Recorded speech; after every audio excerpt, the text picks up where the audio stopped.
Today we will आज हम लोग पढ़ेंगे most wanted topic CBI central bureau of investigation. आज हम लोग पढ़ेंगे सीबीआई।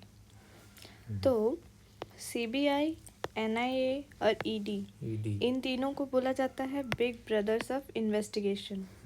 ठीक है। अब हम लोग थोड़ा बैक स्टोरी में चलते हैं। हम लोग को पता है कि 1939 में वर्ल्ड वॉर शुरू हुआ था। ठीक है। 1940 में इंडिया को भी ज़बरदस्ती घसीट लिया गया था वर्ल्ड वॉर में, ताकि ब्रिटिशर्स के साथ लड़े उनकी तरफ से। तो इंडिया में के जो बहुत सारे मैन और मटेरियल बहुत सारे यूज़ हुए थे। ठीक है। तो इनके लिए एक अलग सी ये बनाई गई, डिपार्टमेंट बनाया गया जिसको बोला गया वार सप्लाईज डिपार्टमेंट। कब बना? 1940 में। ठीक है। तब ये जो डिपार्टमेंट बनाया गया, इसमें भी करप्शन शुरू हो गया। करप्शन आज से नहीं है, तब से शुरू था, 1940 से। उससे पहले से भी पता नहीं। हाँ, वो तो कॉर्नवालिस के टाइम से शुरू। हाँ, to deal with the corruption एक स्पेशल पुलिस एस्टेब्लिशमेंट बनाई गई। ठीक है। उसके बाद 1946 में उसी स्पेशल पुलिस एस्टेब्लिशमेंट को नाम दिया गया Delhi special police establishment act, DSPE। ठीक है। और 1963 में ये आ गया किसके under? Ministry of home affairs. ठीक है। और संतनम कमेटी के द्वारा रेकमेंड किया गया इसका नाम CBI, जिसका फुल फॉर्म है central bureau of investigation. Notification से बना है। ठीक है। इसके लिए कोई अलग सा लॉ नहीं बना था कि एक लॉ पास किया जाए जिसमें CBI बने। ठीक है। एक नोटिफिकेशन से बना है। ठीक है। ठीक है। CBI को बोला जाता है premier investigation agency of India. ठीक है। ये यूनियन लिस्ट का पार्ट है। ठीक है। अब इनिशियली CBI का दो मेन काम था। कौन कौन सा? एक GOW, ठीक है, एक EOW। ठीक है। GOW मतलब क्या? General offences wing. और EOW मतलब इकोनॉमिक ऑफेंसेस विंग। ठीक है। अब जैसे जैसे टाइम बीतता गया, क्राइम भी वाइड स्प्रेड होते गया। ठीक है। CBI गेट मल्टीपल रोल्स, उनके काम भी बढ़ते गए CBI के, जैसे जैसे क्राइम बढ़ता गया। तो इनके रोल्स क्या क्या हो गए? पहले तो GOW EOW था ही। उसके बाद अब कौन सा? इनको स्पेशल टास्क फोर्स बनाने की भी ज़रूरत पड़ी।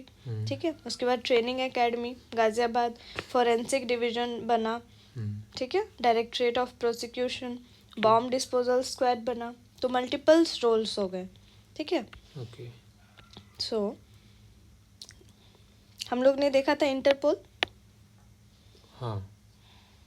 सो हम लोग को याद रखना है Interpol is not a part of UNO। ठीक है।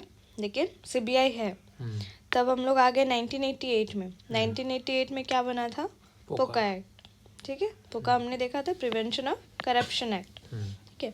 तो CBI किसके लिए बन गई? Anti corruption division. ठीक है।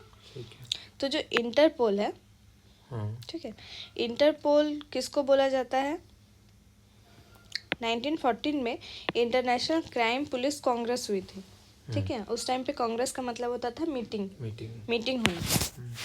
तो ये क्या था? इसका एम क्या था? Widest possible cooperation to deal with international transnational crimes. ठीक है। जैसे कोई अगर क्रिमिनल है, वो एक देश में क्राइम करके वो दूसरे देश भाग जाता है। ठीक है। तो उसका पता कैसे चलेगा, या फिर वो उनके जो दो देशों के पुलिस हैं, ठीक है, वो जो सिक्योरिटी है, वो उनको कैसे पता लगाएंगे? तो उसके लिए कोऑपरेशन और कम्युनिकेशन होना बहुत ज़रूरी है। ठीक है। इसके लिए इंटरपोल बनाई गई। तो CBI को इंटरपोल ऑफ इंडिया बोला जाता है। ठीक है। सो 1920 में जब वर्ल्ड वॉर ख़त्म हो गया, तो इंटरनेशनल क्राइम पुलिस ऑर्गेनाइजेशन बनी, जिसको हम लोग बोलते हैं ICPO, इंटरपोल। ठीक है। तो ये क्या है? World's largest police organisation. Interpol's mission is to assist law enforcement agency in each of its 196 members countries to combat all forms of transnational crime. ठीक है। इसका रेडियो टेलीग्राफिक कोड है इंटरपोल। ठीक है।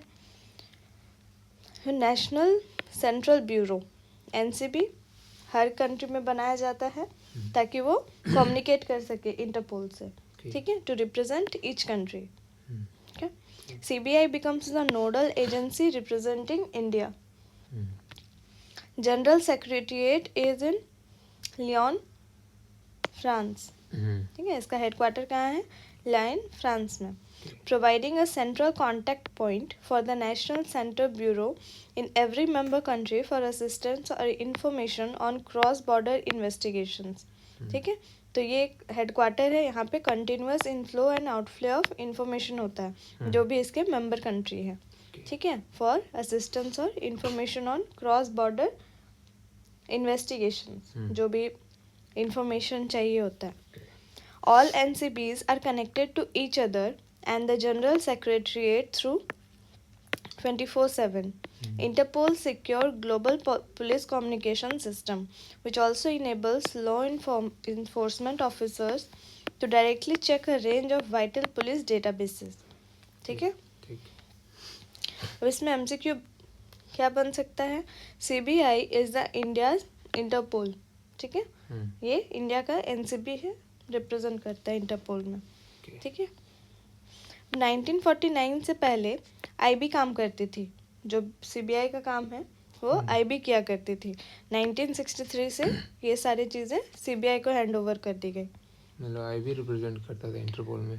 हाँ, मतलब ये जो CBI के काम होते थे हैंडल करना, वो पहले IB किया करती थी. उसके बाद 1963 से CBI को ये काम मिल गया. So communication through notices. अब इनका कम्युनिकेशन कैसे होगा? तो इनका कम्युनिकेशन होता है नोटिसेस के द्वारा. ठीक है, तो इनके बहुत सारे कलर कोडेड नोटिसेस रहते हैं. ठीक है, हर कलर के लिए, हर मैसेज के लिए अलग कलर कोड रहता है. ठीक है, तो Interpol uses a system of colour coded international notices to locate, arrest और provide warning about fugitive and other criminals. ठीक है, फ्यूजिटिव मतलब जो भाग के गए हैं, और अदर क्रिमिनल्स. जैसे blue example, blue colour notice issued against Nityanand. ठीक है, तो ये क्या ब्लू कलर मैसेज क्या दिखाता है? Allegations of rape and sexual abuse, जो कि अर्ली स्टेज का होता है. एलिगेशंस होता है ऑफ लॉ प्रोसेस. ठीक है, वांटेड पर्सन के लिए ब्लू कलर का नोटिस जारी होता है. Red colour notice issued for fugitive wanted either for prosecution और टू सर्व अ सेंटेंस. ये होता है advance stage of law process. Yellow colour notice होता है global police alert for a missing person. ठीक है, या फिर किडनैपिंग केस के लिए. ब्लैक कलर नोटिस होता है to seek information on unidentified bodies. ठीक है. ग्रीन कलर होता है to provide warning about a persons criminal activities, possible threat to public safety. ठीक है. ऑरेंज कलर नोटिस होता है to serious and imminent threat to public safety. ठीक है. उसी तरह से पर्पल होता है modus operandi, object, devices and concealment method used by criminals. ठीक है. CBI एंड स्टेट पुलिस, इसमें क्या होता है? बहुत बार दिक्कत ये आती है कि दोनों का जो जुरिस्डिक्शन है वो ओवरलैप करता है. ठीक है, CBI का जुरिस्डिक्शन कहाँ तक है? पूरे इंडिया में कहीं भी. स्टेट पुलिस का अपने अपने स्टेट में. तो बहुत सारे ऐसे केसेस होते हैं कि जो स्टेट में भी स्टेट की पुलिस भी हैंडल करती है और वही केस फिर CBI को भी मिल जाता है. तो इनका जुरिस्डिक्शन ओवरलैप हो जाता है. ठीक है, तो ये एक तरह से एग्जाम्पल है किसका? फेडरलिज्म का. फेडरलिज्म का मतलब क्या होता है? क्या हम लोग पढ़े हैं कि cooperation is the spirit of federalism. ठीक है. तो CBI में अगर कंप्लेन लिखाना हो तो you can not go directly to CBI to lodge a fire. ठीक है, पता चला CBI के ऑफिस में गए FIR लिखवाने और आए ही नहीं. ठीक है. So how does a case come to be dealt by CBI? तो CBI के पास केस जाता कैसे है? ठीक है, तो ये किसके अंडर काम करता है? DSP act 1946. ठीक है. अब 3 तरह के केस हैंडल करता है. एक तो यूनियन टेरिटरी में कोई केस हो, या फिर स्टेट में कोई केस हो, या फिर हाई कोर्ट या सुप्रीम कोर्ट ऑर्डर करे. ठीक है. यूटी में अगर कोई केस हो, if any crime happen, central government CBI को हैंड ओवर कर देता है. ठीक है. क्यों? क्योंकि यूटी डायरेक्टली किसके कंट्रोल में है? सेंट्रल गवर्नमेंट के. स्टेट में अगर कोई केस होता है तो या तो सेंटर इनिशिएट करती है और स्टेट अपना कंसेंट देती है. ठीक है, या फिर स्टेट खुद ही कई बार रिक्वेस्ट करती है कि ये हमारे पास अप्रोप्रिएट रिसोर्सेस या टेक्नोलॉजी नहीं है, तो वो CBI को रिक्वेस्ट करती है कि प्लीज़ आप ये केस हैंडल करे, ठीक है, या फिर हाई कोर्ट या सुप्रीम कोर्ट जब ऑर्डर देता है तो इसमें कोई स्टेट का कंसेंट रिक्वायर्ड नहीं होता क्योंकि ये कोर्ट का ऑर्डर है, ठीक है। तो ये तीन तरह से केस सीबीआई को मिलता है। The CBI is governed by the Delhi special police establishment DPSC Act 1946, Section 6E of the DSPE Act on consent of state government to exercise of powers and jurisdiction states. Nothing contained in Section 5 on extension of powers and jurisdiction of special police establishment of other asset shall be deemed to enable any member of the Delhi Special Police Establishment to exercise power and jurisdiction in the area of in a state, not being a union territory or railway, are without the consent of government of that state. ठीक है, मतलब union power और union territory और railway में central government के द्वारा hand over किया जाता है, उसमें कोई स्टेट का कंसेंट नहीं चाहिए होता। इन्वेस्टिगेशन क्या होता है? Investigation is like searching for a needle in a haystack. उनका काम इजी नहीं है कि मतलब कोई भी केस आया तो वो तुरंत सॉल्व कर देते हैं। ये ऐसा है कि मतलब पवार के ढेर में से नीडल निकालना, ठीक है। To find credible evidences. Credible evidences मतलब जिसको कोर्ट में पेश किया जाए, प्रूफ इन कोर्ट, ठीक है, जिसमें टाइमली एक्शन इज वाइटल, मतलब टाइम बाउंड बहुत ज़्यादा इम्पोर्टेंट होता है, ठीक है। इन्वेस्टिगेशन जितनी जल्दी हो सके शुरू किया जाता है। थिंग्स आर, क्योंकि बहुत टाइम ऐसा होता है कि डिले होने से थिंग्स आर इरिवर्सिबल, मतलब अगर कोई गवाह मिल सकता था या कोई सबूत मिल सकता था वो इरिवर्सिबल हो जाता है। तो फिर वो जैसे हर किसी का गोल्डन आवर होता है, जैसे एक पेशेंट को कहीं चोट लगा तो डॉक्टर भी बोलते हैं कि एक गोल्डन आवर होता है कि इसके बीच में आप ले आएंगे तो ठीक है। उसी तरह से ये इन्वेस्टिगेशन का भी गोल्डन आवर होता है, ठीक है। सो सीबीआई के पास क्या है? बेटर रिसोर्सेज हैं, बेटर ट्रेनिंग है, हाई टेक्नोलॉजी है, बेटर एबिलिटीज़ हैं, ठीक है। स्टेट पुलिस वेरी फ्रॉम थाना टू थाना, कोई एक सेंट्रलाइज्ड ये नहीं है, रिसोर्सेज कम है, ट्रेनिंग पुअर, ठीक है। इसीलिए सीबीआई को स्पेशलाइज्ड माना जाता है। तो सीरियस क्राइम जैसे इंटर स्टेट के लिए, तो इसके लिए प्रेफरेबल क्या होता है? सीबीआई टेक्स ओवर, ठीक है, क्योंकि एक स्टेट का एक जुरिस्डिक्शन बाउंड्री आ जाता है। So a method was agreed upon to avoid wastage of time. इसमें बहुत सारा टाइम वेस्ट होता है कि कौन हैंड ओवर लेगा या फिर कौन केस को सॉल्व करेगा, ठीक है। तो इसमें बहुत सारा टाइम वेस्ट होता है। उस टाइम में मे बी सबूत के साथ कुछ छेड़छाड़ हो या फिर गवाह के साथ कुछ थ्रेट हो, तो ये बहुत वेस्टेज ऑफ टाइम होता है। तो एक एग्रीमेंट या फिर एक कंसेंट दिया गया कि जनरल कंसेंट दिया गया बाय ऑल स्टेट, ठीक है, कि पहले से हाँ है, अगर ऐसा कुछ होता है तो सीबीआई टेक ओवर पहले से कर सकती है, उसमें हम लोग का कंसेंट पहले से हाँ है, ठीक है। This is based upon cooperation, ये कोऑपरेशन पे कंसेंट बना था। Eventually things get worse. A few states felt that the union is misusing CBI. कुछ स्टेट्स को लगा कि सीबीआई तो यूनियन गवर्नमेंट की है, ठीक है, तो union is miss using CBI, ठीक है, कि वो जो चाहे मतलब जिसके ऊपर चाहे वो इंक्वायरी लगाए या फिर कुछ भी वो अपना फेवर के लिए, सो पॉलिटिकल वेपन की तरह यूज़ हो रहे हैं, ठीक है।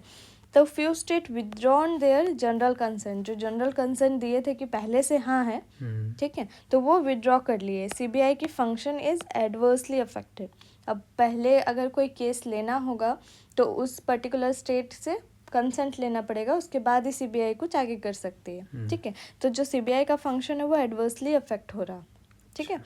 So bad effect on investigation, investigation पे भी बुरा असर पड़ रहा।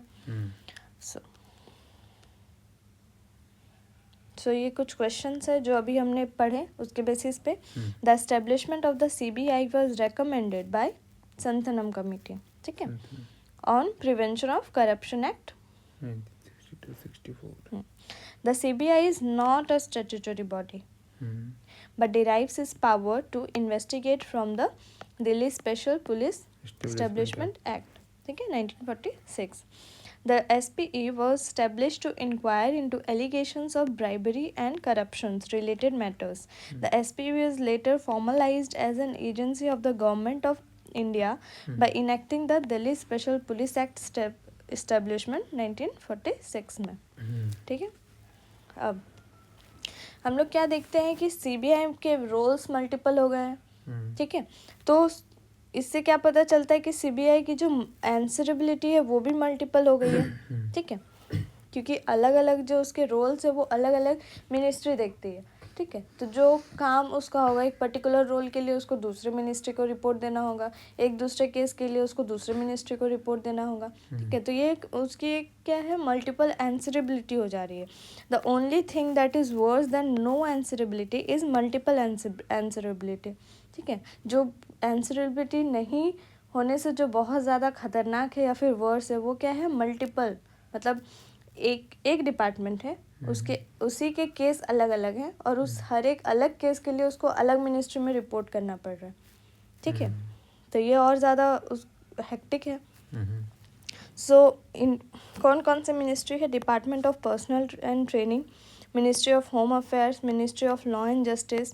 ठीक है. यूपीएससी के भी बहुत सारे कैंडिडेट्स या मेंबर्स होते हैं जो सीबीआई में होते हैं, तो वो अपने वहाँ रिपोर्ट करते हैं. ठीक है. तो ये अलग अलग मिनिस्ट्री में डिवाइड हो जाती है इनकी आंसरेबिलिटी. ठीक है. तो एक हम लोग स्कैम देखते हैं कि जो लूप होल कहीं पे आता है तो हम लोग स्कैम के चांसेस बढ़ जाते हैं. तो एक ऐसा ही केस था जैन हवाला केस. ठीक है. तो इसमें क्या था कि 2 जैन ब्रदर्स थे. उन पे एलिगेशंस था ब्राइब और किकबैक्स का. ठीक है. हाँ, मतलब पॉलिटिशियंस का मतलब धोखा दिए थे या जो भी मतलब ब्राइब मांग रहे थे. So they maintained hand written records of all the transaction in a diary. ठीक है. डायरी में वो लोग सारा रिकॉर्ड करते थे, कब किसको कितना पैसा दिया, किससे लिया. ठीक है. तो जो डायरी थी वो मिल गई. ठीक है. तो ये ओपन एंड शट केस था. लेकिन हुआ क्या, CBI was unable to prove anything. जबकि वो डायरी मिला, उसमें सारा ट्रांजैक्शन लिखा हुआ था, फिर भी सीबीआई प्रूफ नहीं कर पाई. Many accused were high profile persons. अच्छा. ठीक है. सो अब कोई ओपन एंड शट केस होगा और वो सीबीआई हार जाए तो सबके तो आईब्रोज उठेंगे, सबके तो आँख आएगी, नज़र पड़ेगी. ठीक है. तो इतना इजी केस हारा कैसे? सबके दिमाग में ये क्वेश्चन आएगा. सीबीआई हार गया. हाँ, कि सीबीआई हार गया ओपन एंड शट केस में. ठीक है. तो एक पीआईएल दायर की गई मिस्टर विनीत नारायण के द्वारा. ठीक है. 1997 में. सो ये किसके बेसिस पे था? Trust related to CBI. क्या सीबीआई ट्रस्ट करने के लायक है कि जब वो उसकी डायरी मिली, उसका ट्रांजैक्शन का सारा रिकॉर्ड मिला, फिर ये कैसे मतलब प्रूफ नहीं कर पाई कुछ. ठीक है. तो सुप्रीम कोर्ट ने क्या फैसला दिया कि एक्सप्लेन करो कि तुम ये हारे कैसे, केस कैसे हारे. ठीक है. तो सीबीआई ने क्या कहा, there is so much of political interference उनके काम में. ठीक है. सो सुप्रीम कोर्ट ने क्या टाइटल दिया सीबीआई को? It is a caged parrot, no independence. ठीक है. सीबीआई का काम क्या एक्सपेक्टेड है कि वो ट्रांसपेरेंसी से काम करे, वो एफिशिएंटली काम करे, अकाउंटेबिलिटी रखें, आंसरेबिलिटी रखें. ठीक है. लेकिन जो प्रीमियर इन्वेस्टिगेशन एजेंसी है should not be used politically. ठीक है. वो फ्री होनी चाहिए, फेयर होनी चाहिए. तो डिमांड रखी गई कि मेक सीबीआई ऑटोनोमस. ठीक है. ठीक है. Responsible use of power. तो इसके लिए एक सेपरेट लॉ बनाया जाए. ठीक है. इन 1978 the LP Singh committee proposed the introduction of a central legislation to address the absence of a self-reliant investigative agency with the defined duties and functions. ठीक है. Similarly, the Second Administrative Reforms Commission 2007 recommended the implementation of a new law to regulate the operations of the CBI. ठीक है. The CBI functions under the superintendence of the Department of Personnel, Ministry of Personnel, Pension and Public Grievances, Government of India, which falls under the PMO office. Overall ये किसके under पड़ती है? किसके under वो काम करती है? PMO पीएमओ ऑफिस, ठीक है। Okay the CBI was officially established by government of India in 1963, ठीक है। सो हम लोग क्या देखे कि विनीत नारायण PIL दायर किए। पीआईएल दायर किए, तो उनमें SC ओके सुप्रीम कोर्ट ने क्या जजमेंट दिया कि इट इज़ अ केस्ड पैरेंट, ठीक है, विजिलेंस। सो सीबीआई का एक एंटी करप्शन डिवीजन बनाया गया, ठीक है। सो must be put under supervision of N autonomous body, कि जो इनका जो एंटी करप्शन डिवीजन है वो ऑटोनोमस होना चाहिए, वो फ्री होना चाहिए, वो free from fear no favour वाला होना चाहिए, ठीक है। उसके लिए क्या बनाया गया? CVC. So CVC got overall superintendence over the ACD, anti corruption division of CBI, ठीक है।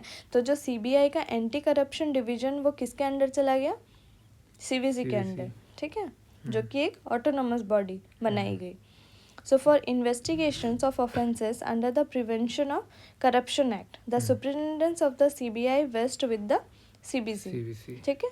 जो ACD डिवीजन है जो प्रिवेंशन ऑफ करप्शन एक्ट पे बेस्ड है, वो किसके सुपरिटेंडेंस में चली गई? CBC के। सो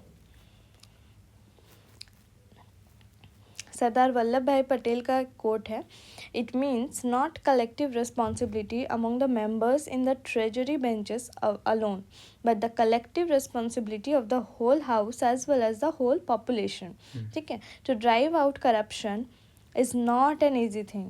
It's an abnormal situation which has to be reduced to normality. We must raise general moral tone as also the tone of the services, ठीक है। उनका कहना क्या था कि जनरल इनटॉलरेंस अगेंस्ट करप्शन होना चाहिए।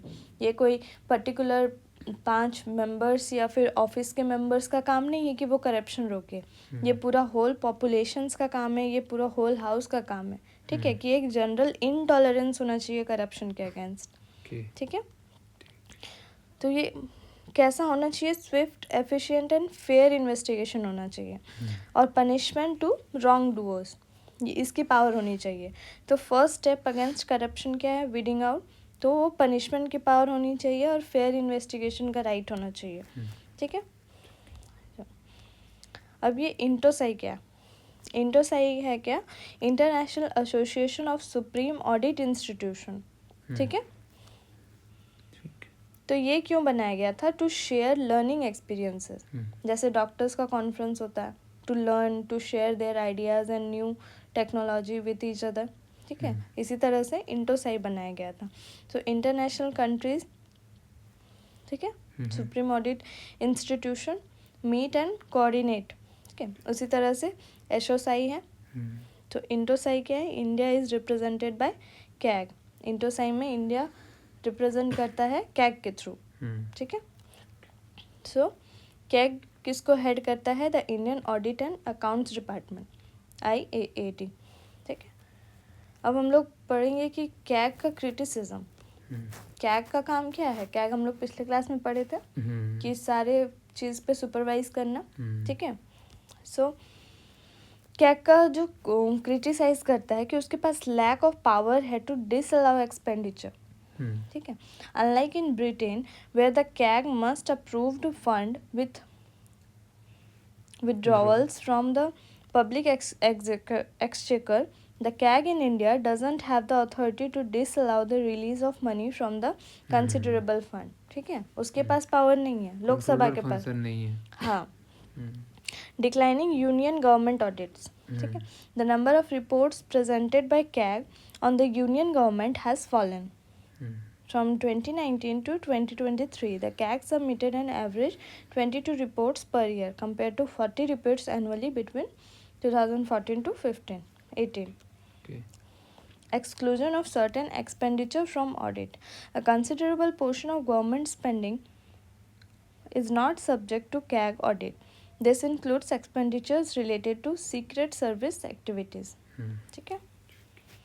डिलेड इन्फॉर्मेशन, बहुत बार ऐसा होता है कि कैग ऑडिट करता है तो बहुत सारी गवर्नमेंट के डिपार्टमेंट्स ऐसे हैं जिनको इन्फॉर्मेशन हाइड करना होता है, तो वो क्या करते हैं कि वो इन्फॉर्मेशन देने में डिले करते हैं, ठीक है, क्योंकि वो एक पर्टिकुलर ईयर का रिपोर्ट बनाना होता है कैग को, तो टाइम डिले होने के बाद जितना भी इंफॉर्मेशन उसको मिल जाता है वो उस पर रिपोर्ट बनाता है। तो बहुत सारी गवर्नमेंट एजेंसीज क्या करती हैं, डिलेड इन्फॉर्मेशन देती है। Government departments often delay providing the CAG with necessary information indicating a lack of confidence in the external audit process.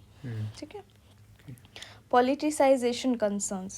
Instances of former CAGs taking on roles such as chairman of bank board bureau or joining political parties raise concerns about the political potential politicization. ठीक है. Perceived fault finding approach. Government departments often view external accounts as fault finding rather than opportunities for constructive feedback.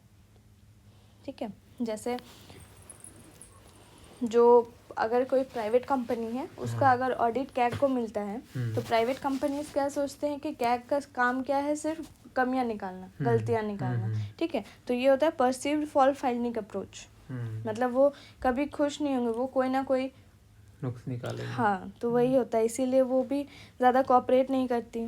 ठीक है, तो इसके लिए recommend क्या किया गया, perceived fault finding approach, recommend क्या किया गया कि जो कॉलेजियम अपॉइंटमेंट प्रोसेस है, ठीक है, अब अपॉइंटमेंट प्रोसेस में कैग का क्या है, कैग को कौन अपॉइंट करता है, प्रेसिडेंट। ठीक है, प्रेसिडेंट का मतलब क्या होता है, वो हिडन होता है, पीएम और उनके जो काउंसिल ऑफ मिनिस्टर्स हैं। ठीक है, तो वो हैं, और कैग का काम क्या बताया जा रहा है कि एग्जीक्यूटिव पे नज़र रखना। तो इनडायरेक्टली क्या हो गया कि यही इसको अपॉइंट कर रहे हैं और इसका काम बताया जा रहा है कि इसी पे नज़र रखना। तो ये बहुत फनी हो गया।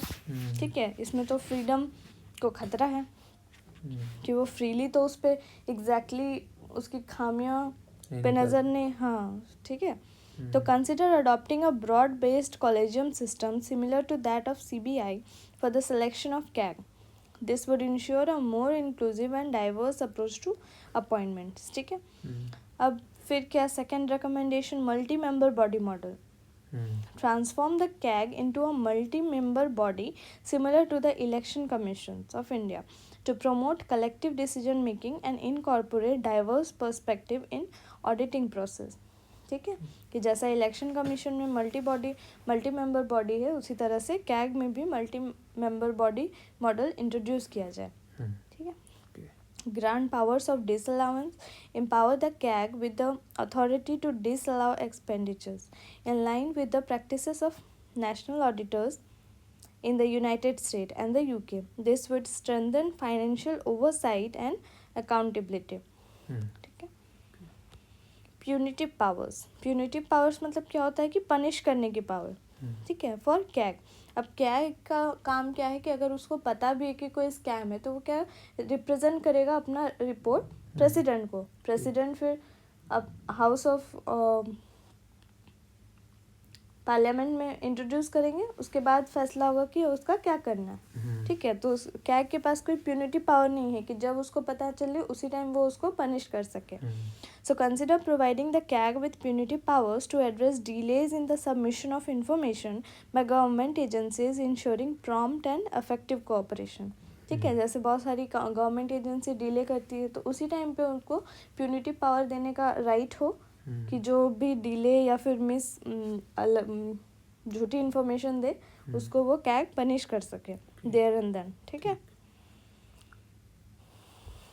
Pre acquisition audit for defence deals. Following BP Mathur's recommendation is re-engineering CAG of India. Implement pre-acquisition audit for major defense deal. This would help prevent unnecessary criticism and delays, resulting in a more efficient procurement process। जैसे बहुत बार ऐसा होता है कि जो defence के लिए जो हम लोग को अगर कोई मान लो 50 रॉकेट्स चाहिए या फिर रॉकेट लॉन्चर्स चाहिए या फिर डिफेंस का कोई टूल चाहिए। ठीक है, तो उसके बारे में क्या होता है कि जो फंड एलोकेटेड होता है उसका ऑडिट बाद में होता है। तो ये रिकमेंडेशन है कि वो पहले हो जाए, प्री एक्विजिशन ऑडिट हो जाए फॉर डिफेंस डील्स, ताकि वो एक तो टाइम कंज्यूम ज़्यादा ना हो। ये सोच के कि मतलब अगर अलग अलग कंपनीज अलग अलग रेट दे रही हैं तो हमें अपना बजट देखना पड़े कि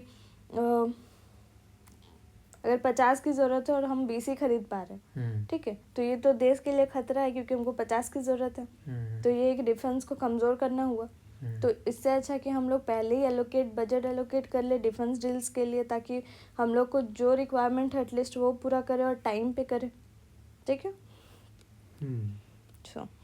PIQ आया था, the CAG has very vital role to play, explain how this is reflected in the methods and terms of his appointment as well as the range of powers he can exercise, ठीक है। 2018 में आया था।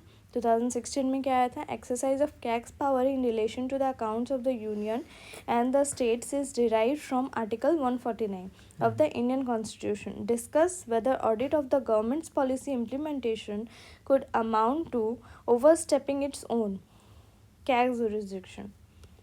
ठीक है। अब हम लोग पढ़ रहे थे CBC। CBC बना था कब? 1964। ये पहले क्या थी, सिर्फ एक एडवाइजरी बॉडी थी, ठीक है। ऐसा नहीं है कि विनीत नारायण के केस के बाद CBC बना, ठीक है, वो पहले ही बन गया था, लेकिन उस टाइम पे उसका काम क्या था, सिर्फ एडवाइस करना। एग्जीक्यूटिव बॉडीज ऑर्डर से बना था, ठीक है, कोई लॉ से नहीं बना। Initially CBC did not possess constitutional और स्टेट्यूटरी अथॉरिटी, ठीक है, पहले कोई भी कॉन्स्टिट्यूशनल या स्टेट्यूटरी अथॉरिटी नहीं थी। लेकिन इन सितंबर 1997 the central government constituted an independent review committee to suggest measures for strengthening anti-corruption activities, ठीक है। तो the review committee suggested that statutory status should be given to the central vigilance commission, यानी CBC को statutory status दिया जाना चाहिए। Supreme court of India While its order dated 18 December 1997 in the case of Vineet Narayan and others versus Union of India and others, commonly known as Jain Hawala case, gave directions to Government of India to confer statutory status upon the CBC. In order to comply with the directions of Supreme Court, 3 ordinances were promulgated: 1988, 1999, giving statutory status to CBC. CBC bill was passed by both houses of parliament in 2003 and received the assent of the parliament on 11 September 2023. The CBC Act of 2003, 45 of 2003 came into effect from 2023, ठीक है।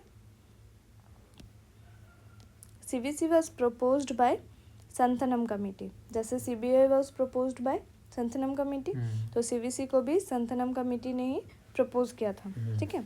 On prevention of corruption and formally instituted in 1964 through an executive resolution of the central government. CBC Act of 2003 was passed by Parliament, giving statutory recognition to the CBC. In 2004, Government of India designated the CBC as the official entity authorized to receive written complaints regarding allegations of corruption, ठीक है। 2004 में government of India designated the CBC कि वो written complaints ले सकती है। सो एक question है, earlier CBC was neither a constitutional body nor a statutory body. It was conferred statutory status by the CBC Act 2003. अभी it's a statutory body, ठीक है। तो हम लोग को याद रखना है क्या, 1+2 1+2 मतलब क्या, CBC shall consist of एक सेंट्रल विजिलेंस कमिश्नर जो कि चेयरपर्सन होगा और not more than 2 vigilance commissioner members, ठीक है। तो एक सेंट्रल विजिलेंस कमिश्नर और 2 vigilance commissioner. CBC became apex vigilance institution free of control from any executive authority, monitoring all vigilance activity under the central government and advising various authorities in central government organization in planning, executing, reviewing and reforming their vigilant work. अब jurisdiction देख लेते हैं कि jurisdiction क्या क्या है। तो union government officers, ठीक है, group A officers of all India services, public sector bank officers, RBI, NABARD, SIDBI in grade D, PSUs, general insurance, life insurance, सारे इसके जुरिस्डिक्शन में आते। Okay. क्वेश्चन क्या है? 2004 change to designated authority to receive written complaints related to POCA directly regarding the allegations of corruption. It may pass forward the written complaints to CBI. Okay. The superintendents of Delhi Special Police Establishment vests with the central government. ठीक है? For offences under the Prevention of Corruption Act 1988, the superintendents over the CBI vest with the CVC. अब CVC का appointment देखते हैं. The CVC and the Vigilance Commissioners are appointed by the President. कौन appoint करता है? President. On the recommendation of a committee consisting of the Prime Minister, जो कि chairperson होता है, the Minister of Home Affairs, and leader of opposition in the House of People. The term of office of the Central Vigilance Commissioner and the Vigilance Commissioner is 4 years from the date on which they enter their office or till they attain the age of 65 years, whichever is earlier. No reappointment. Okay. ठीक है? Possible question ये हो सकता है कि अगर opposition को कोई लीडर ना हो तो, उतनी मेजोरिटी ना ही हो तो उस केस पे leader of single largest party of opposition in Lok Sabha, जो भी लोकसभा में लार्जेस्ट पार्टी होगी उसके लीडर का कमिटी. इसका फंक्शन देख लेते हैं सीवीसी का. सेल्फ इंक्वायरी कर सकता है या तो सीबीआई को फॉरवर्ड कर सकता है. ठीक है. तो सेल्फ इंक्वायरी अगर करेगा तो it has all the powers of a civil court while conducting an inquiry. Forward to CBI तो रिव्यू कर सकता है the progress of investigation conducted by the DSP into offences alleged to have been committed under the PC act. ठीक है. To undertake और cause an inquiry into the complaints received under the public interest disclosure and protection of informer and recommend appropriate action. ठीक है. तो इसको बोलते क्या? पिटपी. पिटपी मतलब public interest disclosure and protection of informer and recommend appropriate action. ठीक है. मतलब जो भी इन्फॉर्मर है, जैसे गवर्नमेंट का ऑफिस तो बहुत बड़ा, ठीक है. अब उसमें से उसके एक कोने में कौन से ऑफिस में क्या करप्शन हो रहा है कैसे पता चलेगा? ठीक है. तो उन्हीं के बीच में से कोई एक इन्फॉर्मर होता है जो रिपोर्ट देता है सीवीसी को या फिर इन्फॉर्म करता है. ठीक है, कि यहाँ ऐसा हो रहा है. ठीक है. उन्हीं के ऑफिस का ही आदमी. हाँ. ठीक है. सो अगर, क्योंकि ऐसे तो पता ही नहीं चलेगा, क्योंकि इतना बड़ा जुरिस्डिक्शन है गवर्नमेंट का, तो कौन सा ऑफिस में क्या काम चल रहा है वो तो पता नहीं चलेगा. कहीं भी विजन कोई. हाँ. ठीक है. तो वो सीवीसी को रिपोर्ट करता है. तो उसको हम लोग क्या बोलते हैं? Whistle blower. ठीक है. Whistle blower. अब विसल ब्लोअर क्या होता है? एक ऑर्डिनरी इंडिविजुअल होता है जो इन्फॉर्मेशन देता है सीवीसी को. ठीक है. सो ये जो ऑर्डिनरी इंडिविजुअल है वो क्या किया? पब्लिक के फेवर में कि यहाँ पे करप्शन हो रहा है, तो जो उसके लिए बनी है एजेंसी सीवीसी उसको इन्फॉर्म कर दिया. लेकिन वो क्या किया? एक रिस्क लिया. ठीक है. वो अपनी लाइफ को डेंजर में डाल दिया. ठीक है. क्योंकि हो सकता है कि उसकी जान चली जाए या फिर थ्रेट मिले. ठीक है. तो ऐसा जो होता है, क्योंकि विसल ब्लोअर के लिए कोई प्रोटेक्शन नहीं है. ठीक है. तो इनके प्रोटेक्शन के लिए एक रिजोल्यूशन पास किया गया. ठीक है. कि सिक्रेसी ऑफ द कंप्लेनेंट. अच्छा. कि जो कंप्लेन करेगा उसकी जो सिक्योरिटी के लिए, मतलब वो कुछ तो रहना चाहिए ना कि अरे हम इन्फॉर्म किए तो मतलब मेरे ऊपर खतरा नहीं आना चाहिए. वो बात बाहर नहीं जाएगा जैसे कंप्लेन करेगा. So public interest disclosure and protection of informers 2004. ये रिजोल्यूशन के, अब रिजोल्यूशन पास हुआ, कोई लॉ पास नहीं हुआ था. ठीक है. तो रिजोल्यूशन की वैल्यू थोड़ी कम होती है, लेस स्ट्रिक्ट होता है. ठीक है. सो डिमांड हो रही तभी लोग निडरता से आगे आएंगे, नहीं तो कोई क्यों इन्फॉर्म करेगा जब उन्हीं को खतरा होगा. तो so we need to protect the whistleblower. The Ministry of Home Affairs prepared Witness Protection Scheme 2018 in consultation with the National Legal Service Authority, Bureau of Police Research, Development and State Government. Witness Protection Scheme. ठीक है, Witness Protection Scheme, providing safety of witnesses based on the threat assessment and protection measures in protection or change of identity of witnesses. ठीक है, their relocation, installation of security devices of residence of witness, name, uses of specially designed courtroom. ठीक है, so इससे क्या होगा, faster accountability, कि अगर कहीं करप्शन हो रहा है या फिर पोका से रिलेटेड कुछ भी वायलेट हो रहा है तो अगर वो पता चल जाए टाइम पे तो उससे क्या होगा कि अकाउंटेबिलिटी अच्छी होगी. Prevent future wrong doing, encourage ethical behavior, protect human rights, prevent corruption, enhance transparency. ठीक है, तो इतना सब जब फ़ायदा होगा तो हम लोग को एक स्टेप लेना पड़ेगा विसल ब्लोअर्स को प्रोटेक्ट करने के लिए. ठीक है,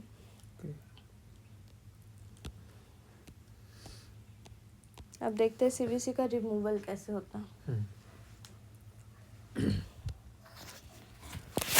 रिमूवल दो तरीके से होता है. एक तो वो कुछ खुद से गलत करे, ठीक है, या तो मिसबिहेवियर या तो इनकैपेसिटी. अगर ऐसा होता है तो क्या होता है कि जो सुप्रीम कोर्ट है वो अपनी इंक्वायरी रिपोर्ट देखती है, इंक्वायर करके अगर वो सही होता है तो ऑट टू बी रिमूव्ड.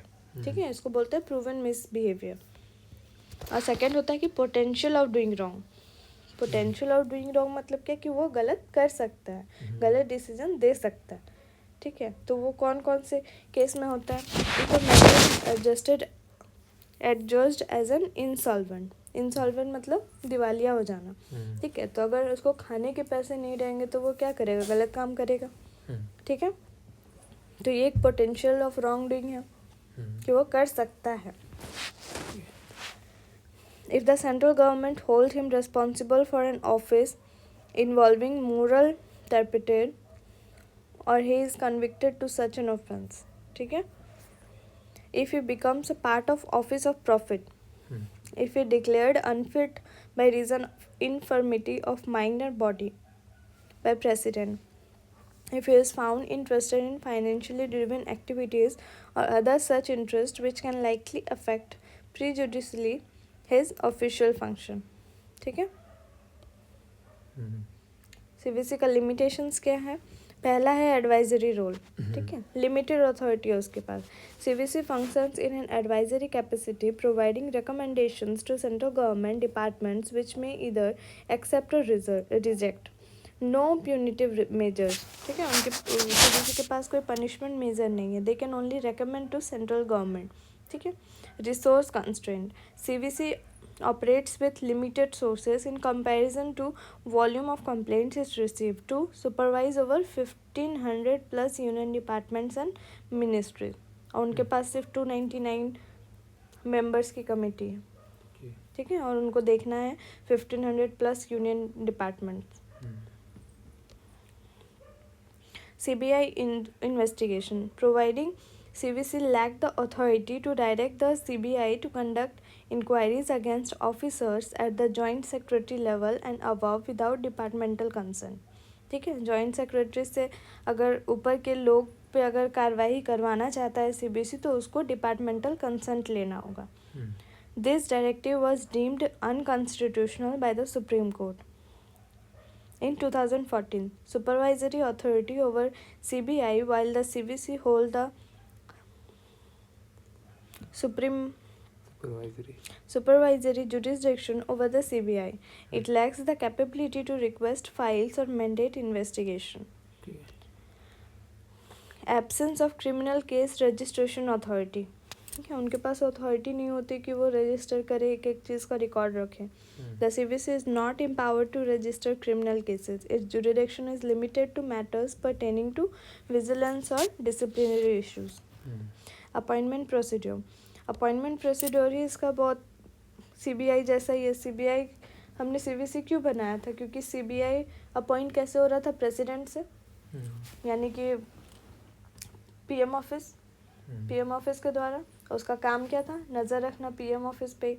तो सीबीसी का भी मोर और लेस वही प्रोसेस है कि जो अपॉइंटमेंट हो रहा है वो किसके द्वारा हो रहा है? प्रेसिडेंट के ही द्वारा हो रहा है, पीएम ऑफिस के ही द्वारा हो रहा है, और काम क्या है? उसी पे नज़र रखना। ठीक है। The appointment process for CBC officials is indirectly influenced by the union government. The committee responsible for selecting the CBC and VCs consider candidates proposed by the government, notwithstanding the inclusion of the leader, the selection panel. ठीक है। So why CBC को मतलब एक और नया क्यों ये जरूरत पड़ी एजेंसी जिसको हम लोग बोलते हैं लोकपाल एंड लोकायुक्त, तो उसको बनाने का क्या ज़रूरत पड़ा? ठीक है। तो CBC was very mild. CBC को ये सोच के बनाया गया था कि वो एक ऑटोनॉमस बॉडी बने, लेकिन ले दे के सीबीआई जैसा ही हाल हो गया। ठीक है। So we needed Lokpal. So Lokpal क्या है? स्टैट्यूटरी बॉडी है। The provided condition for the establishment of Lokpal for the Union and Lokayukt for the state. These institutions are without any constitutional status. They perform the function of an ombudsman. ठीक है। इसका मतलब ये एक Sweden word है जिसका मतलब क्या होता है? Friend of people. And inquire into allegations of corruption against certain functionary and for related matters.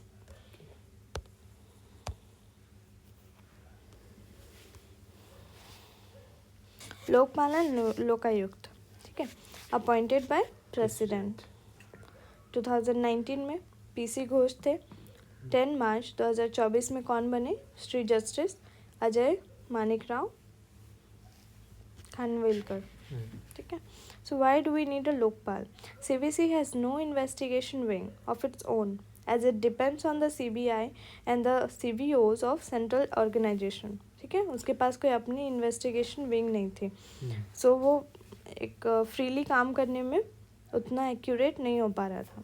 So complaints are forwarded to the CBOs और CBI to conduct inquiry investigation into the matter and report to the commissions who supervises them. ठीक है। CBC के पास उतने resources भी नहीं हैं कि वो खुद सारे केसेस को अंडरटेक करे। उसको ज़्यादातर केसेस सीबीआई को ही रिकमेंड करने पड़ते थे। ठीक है। सीबीसी को क्या बोला गया? Toothless agency and advisory body only. ठीक है। CBC is relatively independent in its functioning, doesn't have the resource or jurisdiction to act on complaints of corruption. So 1960s में इसकी डिमांड क्रिएट हुई। लॉ मिनिस्टर AK सेन ने कहा। फिर doctor LM Singhvi ने Lokpal word first time use किया। ठीक है। तो लोकपाल यूनियन लेवल पे बोलते हैं, लोकायुक्त स्टेट लेवल पे बोलते हैं। ठीक है। ओके।